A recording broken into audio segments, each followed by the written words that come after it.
I think with the CAP, it's going to be harder, and it was already a hard process.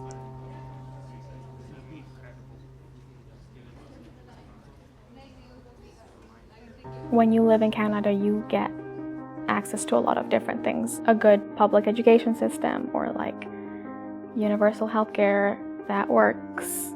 It's not just because of the program, it's because of everything else that Canada means.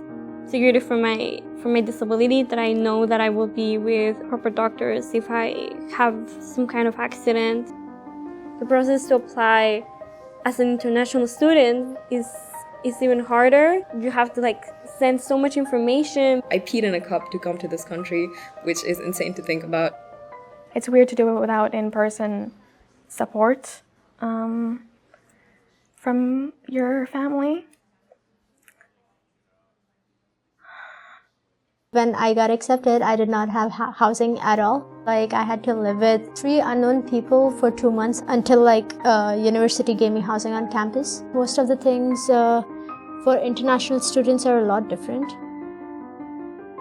A couple years ago, it was in an international politics class, and my prof would send us internship opportunities, and pretty much none of which were for international students. The tuition difference between domestic students and international students is massively, insanely big. Domestic fees are subsidized. Universities definitely use their international students as cash cows because there's no limit on the tuition, and most of their funding actually comes from international tuition. If you're an international student, I think there's an awareness that you're bringing in a lot of money for the university. It does affect how I approach my classes because it's so expensive to take one class. There's no way that I'm gonna fail a course. As an international student, I lose around $5,000 just to transfer my tuition fees over here.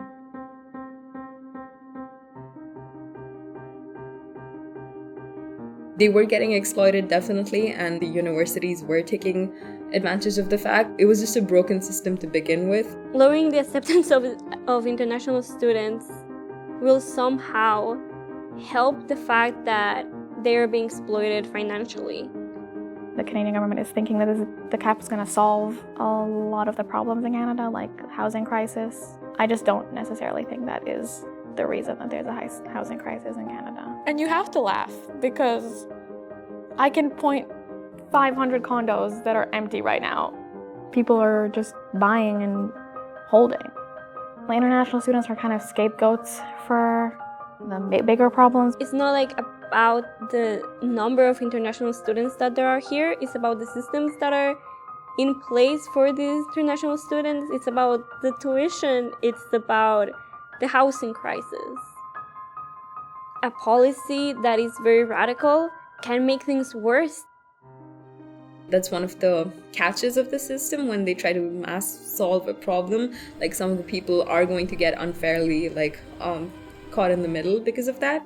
I don't think it would affect the students as much as it affects the universities because they're losing out on a chunk of their main source of income.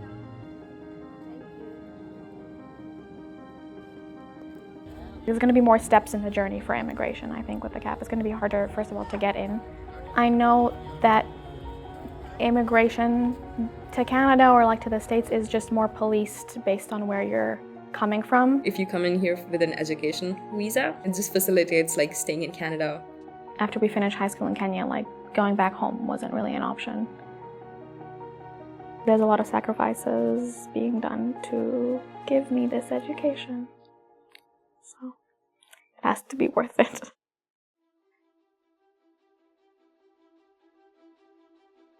There's definitely more job opportunities in Canada than there is in Kosovo.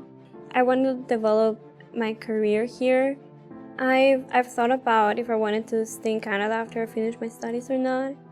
I think I have to try. I think I have to do everything that's possible for me to do that, even if I miss home because of all the security that I have living in Canada.